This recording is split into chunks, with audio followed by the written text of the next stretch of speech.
Check out this move that Goldfingers do again and again in their victory against XL Masters. It's not a pre-planned move, it's something that follows logically from the hex setup and the principle of moving the disc quickly. It's really difficult for the defense to stop it. It opens up several options, changes the angle of attack, all the good things, and we see it so many times in their scoring possessions.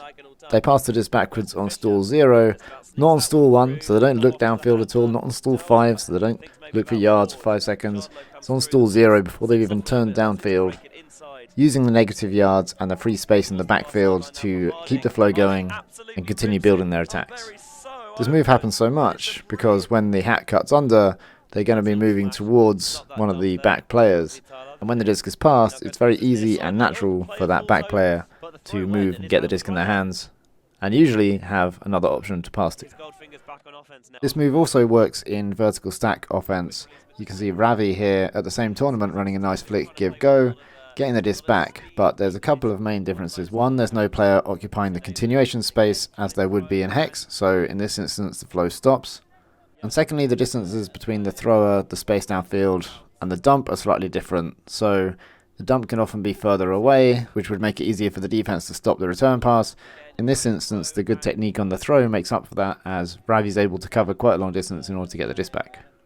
The player dishing him the pass back is unmarked in this example because of blown defense, so he should be looking for the return pass, but he's had it drilled into him that he should clear back to the stack.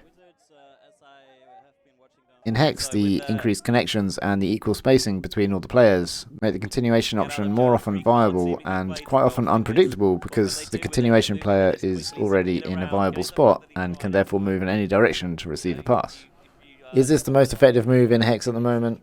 Well, it's certainly one of the most commonly seen moves in this excellent example of hex. If you want to watch the full game, that's available on Ulti TV. If you want to watch more breakdowns of this game, where Goldfingers are playing hex 100% of the time, we have them on our Patreon at the lowest tier. Just donate any money and you get access to that.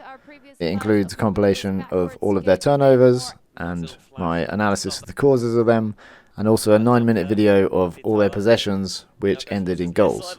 So you get to see all the nicest modern hex played without any breaks, without any waiting around, as quick as you like. Okay, I hope you enjoyed this video and I'll see you again soon. Keeping the disc moving quickly.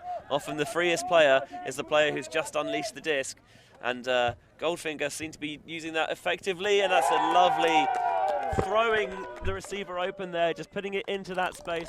Lerbica saw it the same way and made the cut, and Goldfingers have the game's second break to take a 6-4 lead.